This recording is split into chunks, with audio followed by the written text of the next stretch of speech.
प्यारे बच्चों, आज क्लास 10th में मैथ्स वर्कशीट नंबर 49 वृत्त का परिमाप और क्षेत्रफल पर हम चर्चा करेंगे। परिमाप किसे कहते हैं? सामान्य परिमाप किसी भी आकृति की उस हिस्से को कहते हैं जो उसके चारों तरफ की बाउंड्री हो, उसके चारों तरफ का कोई हिस्सा हो। उदाहरण के तौर पर यदि हम बात करेंगे तो किसी बोर्ड को, किसी सामान को यदि हम इस बोर्ड की बात करें तो इसके चारों तरफ यदि हम ये कहें कि इस पर टेप लगानी है तो चारों तरफ कितनी टेप लगेगी वो उसके परिमाप के बराबर होगी। और परिमाप किसी भी आकृति की सारी भुजाओं के योग के बराबर होता है। कोई भी आकृति है हमारे पास, उसकी सारी भुजाओं का योग कर दें तो वो परिमाप कहलाएगा। अब बात करते हैं कि एक ऐसी आकृति जिसकी भुजाएं ना हो, उसका परिमाप कैसे निकालेंगे। तो वो आकृति आपके पास है वृत्ताकार, वृत्त की का जो परिमाप है वो कैसे निकालेंगे। हम उसको एक दूसरे नाम से भी जानते हैं, वृत्त के परिमाप को वृत्त की परिधि भी कहते हैं। तो हम यहाँ थोड़ा सा डिस्कस करेंगे कि हम वृत्त की परिधि कैसे ज्ञात करेंगे। तो वृत्त की परिधि ज्ञात करने के लिए हमारे पास एक उदाहरण यदि लें कि हमारे पास जितना भी एक वृत्त बनाया जा रहा है, जितना भी बड़ा है, उस वृत्त को बनाने के लिए यदि हम किसी धागे का प्रयोग करें, किसी रस्सी का प्रयोग करें, किसी थ्रेड का प्रयोग करें और उस धागे को बनाने के लिए कितना धागे की जरूरत पड़ेगी या रस्सी की जरूरत पड़ेगी, वो उसकी परिधि कहलाती है। उसका एक रिलेशन हम देखते हैं तो हर बार उसके व्यास के लगभग 3 गुने के बराबर होता है। उस संबंध को हम एक अचर पद से निरूपित करते हैं और उसको हम पाई कह देते हैं। पाई एक अचर पद है। यदि हम बात करें अपने की वर्कशीट के अनुसार, तो वर्कशीट में आपको दिया गया है कि पाई का मान ज्ञात करना तथा वृत्त की परिधि या परिमाप को ज्ञात करना। वृत्त की परिधि तथा व्यास का अनुपात ज्ञात कीजिए। आप क्या प्रेक्षण करते हैं कि अब यदि व्यास को देखेंगे और उसकी परिधि को देखेंगे, उसका अनुपात देखेंगे, तो हर बार एक ही निश्चित अनुपात बनता है। इसमें क्या है कि परीक्षण का परिणाम करना है। यदि आपको एक वृत्त बनाया गया, वृत्त की फिगर दी गई, उसमें कहा गया है कि वृत्त बनाया, त्रिज्या बना दी, केंद्र बना दिया, दिखा दिया, और वृत्त की परिधि का उसके व्यास के साथ एक अचर अनुपात होता है। इस अनुपात को एक यूनानी अक्षर पाई, जिसे पाई पढ़ा जाता है, से व्यक्त किया जाता है और पाई का मान परिधि बटे व्यास के बराबर होता है। हम प्राय पाई का मान लगभग 22/7 या 3.14 लेते हैं, जो एक अपरिमेय संख्या है। यहाँ परिधि पाई गुना व्यास को हम निरूपित करते हैं और यहाँ पर हम कहते हैं कि इसका जो सरकमफ्रेंस है, परिधि जो है, वो 2πr हो जाता है। फिर बात करते हैं कि क्रियाकलाप नंबर 2, वृत्त के क्षेत्रफल का मान ज्ञात करना। r त्रिज्या का एक वृत्त लीजिए। इस वृत्त को अनेक त्रिज्याओं में काट लीजिए। माना कि 16 त्रिज्या खंडों में उसको काट दिया गया। फिर उन्हें दी हुई आकृति के अनुसार व्यवस्थित कीजिए। आप क्या प्रेक्षण करते हैं कि परीक्षण परिमाप आयत का क्षेत्रफल बराबर वृत्त का क्षेत्रफल है और उसमें लंबाई गुना चौड़ाई करेंगे, उसका आधा कर दें, क्योंकि आधे हमारे पास अलग रंग के हैं, आधे अलग रंग के हैं। तो यहाँ देखेंगे कि आधा 1/2 गुना 2πr गुना r, तो वो πr² वर्ग इकाई हो जाता है। जैसा कि आपकी वर्कशीट में दिखाया गया, उसको मैं आपको दिखाना चाहता हूँ कि उसको वर्कशीट को एक बार देखेंगे तो उसमें समझ में आएगा क्वेश्चंस आपको कैसे करना है। यहाँ आपको दिखाया गया है कि क्वेश्चंस दिखे हैं और एक्टिविटी को समझाया गया कि एक्टिविटी को कैसे करेंगे। तो वृत्त बना दिया गया, वृत्त में त्रिज्या को दिखा दिया गया r से, केंद्र को O से और वृत्त को C से। यहाँ पाई का मान परिधि बटे व्यास 62,832/20,000 किया, जिसका लगभग मान 3.1416 दिखाया गया। और यहाँ सूत्र बता दिया गया कि परिधि का जो परिधि, वृत्त की जो परिधि है वो 2πr के बराबर है। उसके नीचे दूसरी क्रियाकलाप में दिखाया गया कि वृत्त का क्षेत्रफल हम कैसे निकालेंगे। वृत्त का क्षेत्रफल जब निकालेंगे तो उसमें कहा गया कि एक वृत्त को 16 भागों में बांट दें और 16 भाग में बांटने के बाद उसको एक आयत के रूप में बना दें। और आयत, जब हम आयत का क्षेत्रफल निकालेंगे तो आयत का क्षेत्रफल होता है लंबाई गुना चौड़ाई, जिसमें तुम्हारे पास परिधि के दो ऊपर और नीचे दो परिधि आपको देख रही हैं कि वो आधा हो जाएगा, परिधि का आधा। और त्रिज्या r से गुना कर दें तो इस वृत्त का क्षेत्रफल पाई r स्क्वायर वर्ग इकाई हो जाएगा। अब देखते हैं कि कुछ उदाहरण दिए गए हैं। उसमें एक कहा है कि वृत्त की परिधि तथा क्षेत्रफल संख्यात्मक रूप में समान है तो वृत्त का व्यास ज्ञात कीजिए। यहाँ पर दिखाया गया है वृत्त का क्षेत्रफल बराबर वृत्त की परिधि, मतलब 2 पाई r बराबर पाई r स्क्वायर, तो r का मान आ जाएगा 4 इकाई। r का मान आया 2 और व्यास हो जाएगा 4 इकाई। दूसरे उदाहरण में कहा किसी कार के पहिए प्रत्येक पहिए का व्यास 80 सेंटीमीटर है। यदि यह कार 66 किलोमीटर प्रति घंटे की चाल से चल रही है तो 10 मिनट में प्रत्येक पहिया कितने चक्कर लगाएगा। तो यहाँ चक्रों की संख्या आ गई, आप इस तरह से कर सकते हो। चक्रों की संख्या बराबर 10 मिनट में पहिए द्वारा तय की गई दूरी बटे पहिए का व्यास या परिधि हम कह दें, सॉरी, पहिए का द्वारा चली गई एक चक्कर में दूरी तय कितनी होगी, वो 2 पाई r परिधि के बराबर होगी। परिधि से भाग कर देंगे तो हमारे पास चक्रों की संख्या आएगी 4375। ऐसे ही फिर क्वेश्चन दिए गए हैं। क्वेश्चनों में भी कहा कि यदि एक अर्धवृत्त आकार चांदे का व्यास 14 सेंटीमीटर है तो उसकी परिधि ज्ञात करो। दूसरा क्वेश्चन इसी तरह का, एक पहिए का क्षेत्रफल 6.16 वर्ग सेंटीमीटर है। पहिए को 572 मीटर की दूरी तय करने के लिए कुल कितने चक्कर लगाने पड़ेंगे। तीसरा क्वेश्चन एक और है कि वृत्ताकार खेत पर इतने मीटर प्रति वर्ग की दर से बाड़ लगाने का व्यास इतने रुपए है। इस खेत की के रुपये 50 पैसे प्रति वर्ग मीटर की दर से जुताई कराई जाती है। खेत की जुताई कराने का व्यय ज्ञात कीजिए। तो यहाँ तुम्हें जो सूचना दी गई है उसके आधार पे आप थोड़ा सा हम डिस्कस करेंगे कि यहाँ क्या क्या आपको दिया गया है और कैसे आप इसको करेंगे। तो हम बात करते हैं कि यदि वृत्त का क्षेत्रफल और परिधि देखें तो वृत्त का क्षेत्रफल क्या होता है और वृत्त का परिधि क्या, परिमाप क्या होता है। वृत्त का परिमाप, जिसको हम परिधि भी कहते हैं, वो होती है 2 पाई r। और वृत्त का क्षेत्रफल क्या होता है, वो होता है पाई r स्क्वायर।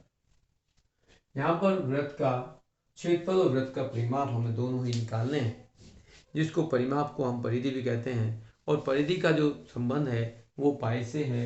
यदि हम कह दें कि पाई क्या है, तो पाई बराबर परिधि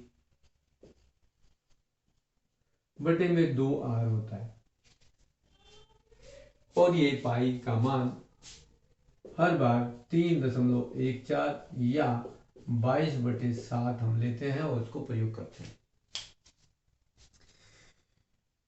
जब भी आपको वृत्त का क्षेत्रफल निकालना है, परिधि निकालनी है, तो आप इस फॉर्मूले को प्रयोग करेंगे। और यहाँ पर क्षेत्रफल कैसे बनाया गया वो आपकी वर्कशीट में चित्र बना करके दर्शा दिया गया। तो मुझे इसको दोबारा से चित्र बनाने की ज़रूरत नहीं है और ना ही मुझे ये समझाने की ज़रूरत है। बट ये ध्यान रखना कि जो हमारी वर्कशीट में क्वेश्चन आते हैं उन क्वेश्चनों को आप ध्यान से करें, जिसमें आगे चल के आपको यही क्वेश्चन एग्जाम में, यूटी में भी मिलेंगे। और ये मैक्सिमम क्वेश्चन आपकी बुक के होते हैं। बुक में क्वेश्चन ये दिए गए हैं, वही क्वेश्चन यहाँ पर दिए गए हैं।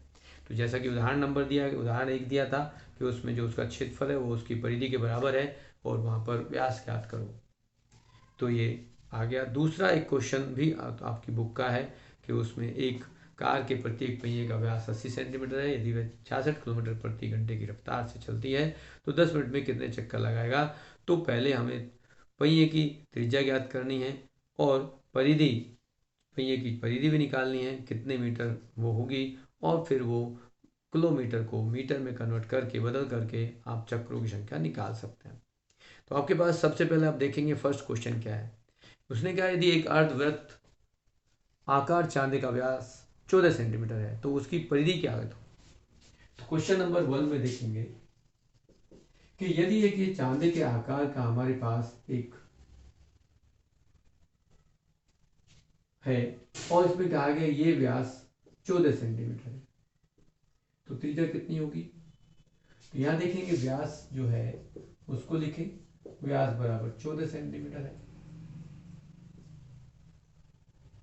तो त्रिज्या कितनी होगी? त्रिज्या बराबर 14/2 बराबर 7 सेंटीमीटर। लेकिन इस अर्धचांदे की जो परिधि है उसका जो परिमाप उसने पूछा है वो क्या होगा, मतलब इसकी ये दूरी होगी और फिर ये इसका बाहर वाला व्यास। तो अर्धवृत्त कह दो, अर्धवृत्त का व्यास या परिधि परिमाप, अर्धवृत्त की परिधि कह दीजिए। अर्धवृत्त की जो परिधि है वो क्या होगी, यहाँ हमारे पास 2r होगा प्लस यहाँ पर जो इसकी परिधि है पूरी परिधि होती है 2πr, उसको 2 से भाग कर देंगे। तो यहाँ अक्सर 2 से भाग करने के बाद ये आया और इसमें आपके 2 गुना 7 प्लस पाई का मान 22/7 है और r का मान 7 है। तो 7 से 7 कैंसिल हो गया, ये 7 दूनी 14 हो गया। 14 प्लस 22 को करेंगे तो ये आएगा 36 सेंटीमीटर। तो वृत्त की परिधि आ गई। अब दूसरे क्वेश्चन में देखो, उसने हमें एक और क्वेश्चन दे दिया कि एक पहिए का क्षेत्रफल 6.16 वर्ग मीटर है। पहिए को 572 मीटर की दूरी तय करने के लिए कुल कितने चक्कर लगाने पड़ेंगे?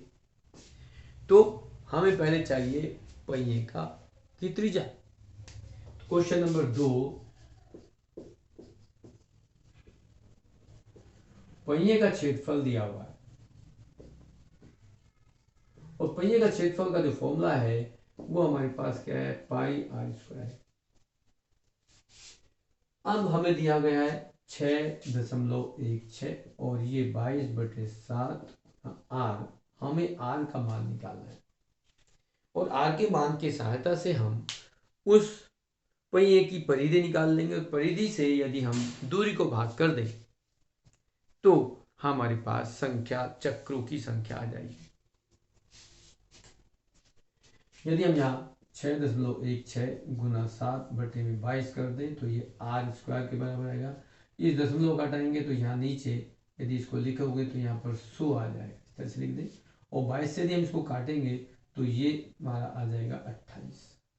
यदि हम r² बराबर लिखें तो 28 गुना 7/100 लिख दें और यदि हम लिखेंगे 7 गुना 7 गुना 2 गुना 2/10 गुना 10, मतलब r का जो मान होगा वो 7 गुना 2/10 मतलब 1.4 मीटर होगा। इस तरह से हमारे पास ये इस पहिए का व्यास आ जाता है 1.4 मीटर। अब पहिए की परिधि क्या होगी, क्या ले लेते हैं।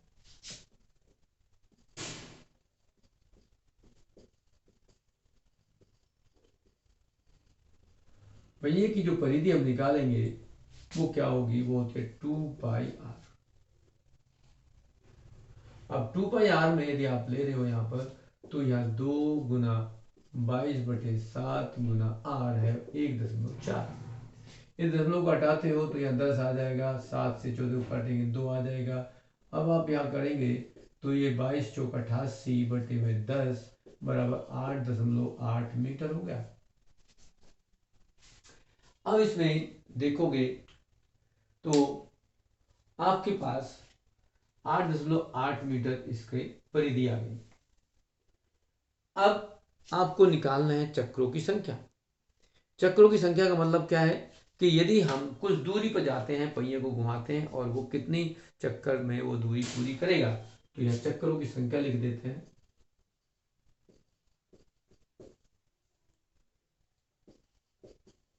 चक्रों की संख्या यदि हम निकालेंगे तो यहाँ आएगा दूरी, जो भी दूरी पूरी करनी है, और परिधि। अब ये दूरी हमारे पास कितनी है, वो दूरी है आपके पास 572। और ये जो दूरी तुमने निकाली है उसको 8.8 या 0 हटा यहाँ से लगा दें और इसको भाग कर दें तो हमारे पास ये आंसर आएगा कि यदि हम 8 से भाग करें, 11 से करें तो 11 से भी कर सकते हैं, तो 11 से करेंगे तो ये 8 आएगा और यहाँ करेंगे तो ये आएगा। और हम 8 से भाग कर दें तो 8 6 48 और 8 पंजे 40। तो ये आंसर जो आएगा वो आएगा 65।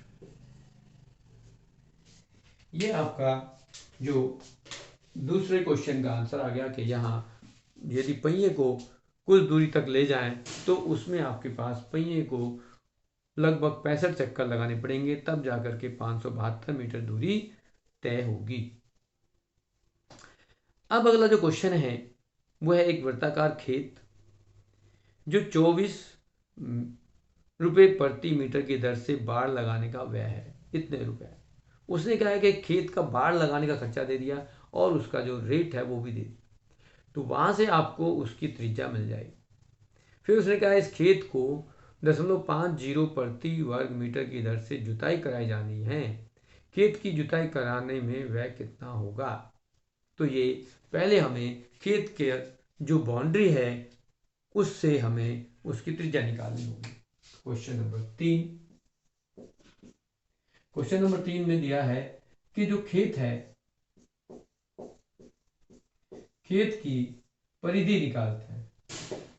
खेत की जो परिधि होगी वो क्या होगी, जो व्यय आया, खर्च आया, क्या उसकी तारबंदी फेंसिंग करने के लिए जो खर्चा आया उसको हम भाग कर देते हैं दर से, रेट से।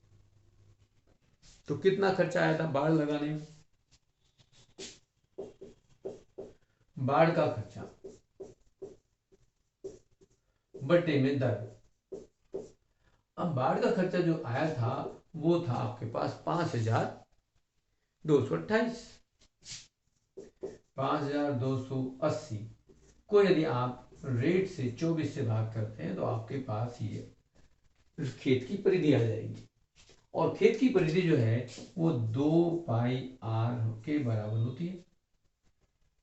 यहां आपके पास यदि 24 से भाग करते हैं तो क्या आएगा, 24 दूनी 48 हो जाएगा। और यहां फिर बचेंगे 48 और 24 दूनी 48 हो गया 220 मीटर। अब इसको आप यहां से 200 यहां लिखेंगे कि ये 2 पाई आर था। अब 2 पाई आर को आर निकालना चाहे तो क्या करेंगे, तो आर का मान हो जाएगा 222। अब 22 2 पाई को इधर ले जाते हैं, 2 22 और ऊपर 7, तो 22 से काटेंगे तो 10 हो जाएगा, 10 से इसे काटेंगे तो आप ये 5 आएगा, तो ये 35 मीटर आएगा। जो उस खेत की वृत्ताकार खेत की जो त्रिज्या है वो 35 मीटर हो गई। अब उसने कहा है खेत की जुताई का खर्चा, तो यहां लिखेंगे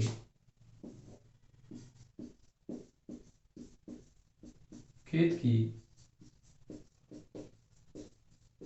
जुताई का खर्च क्या होगा, वो आपके पास होगा क्षेत्रफल गुना दर। खेत का क्षेत्रफल